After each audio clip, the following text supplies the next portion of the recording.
wa Mungu aupitie. Uwa lazima wakati huu kwa mtumishi wa Mungu aupitie.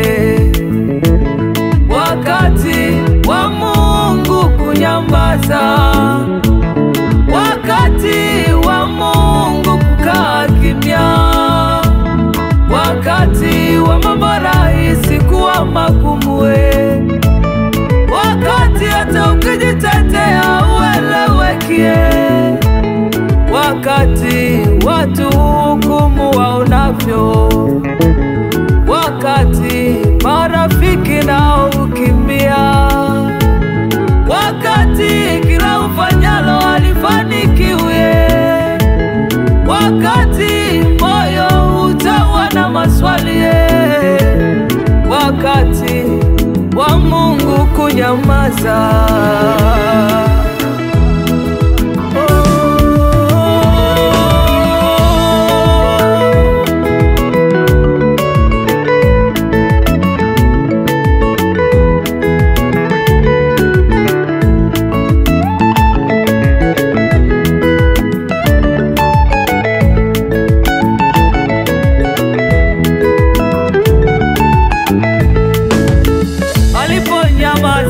Haikuwa rahisi kwa Yusufu.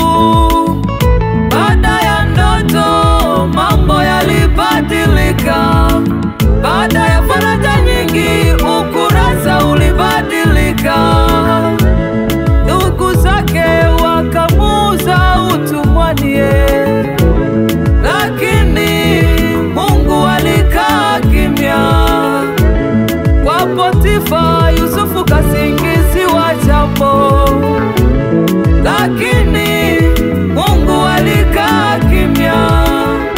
Baada ya hapo akatupwa gerezani, lakini bado Mungu alikaa kimya. Gerezani Yusufu alilia, gerezani Yusufu aliomboleza, akaomba msaada kwa mnyweshaji, ukifika kule na mimi unikumbuke, ukifika kule na mimi usinisahau. Alijua Mungu amemsahau. Ayubu mtu mkamilifu tena mwelekevu, lakini bado wakati aliupitia, wakati wa Mungu kunyamaza, wakati wa Mungu kukaa kimya. Aliponyamaza Ayubu alipoteza watoto, aliponyamaza mali nazo ziliisha, aliponyamaza afya ya Ayubu ilipigwa, aliponyamaza watu walihukumu waonavyo. Ayubu alisikika akisema, nailaniwe siku niliyozaliwa, naipotele mbali wala isikumbukwe tena. Ulikuwa ni wakati wa Mungu kunyamaza. Yoyo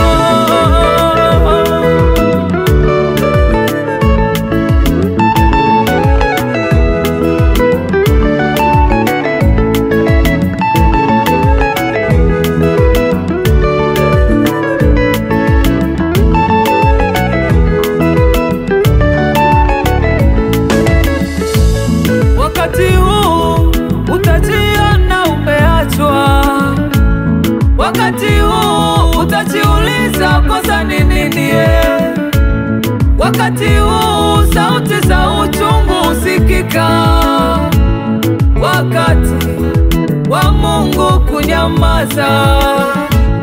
Nasema nawe nisikie, nasema nawe unielewe. Mungu akikaa kimya haimaanishi amekuchoka. Mungu akinyamaza hunyamaza kwa makusudi. amenyamaza haimaanishi amekutupa. Mungu akikaa kimya anajua anachofanya. Mungu akikaa kimya anaandaa kesho yako. Jipe moyo, swala liko kwenye wakati tu. Endelea, mbele kuna ushindi.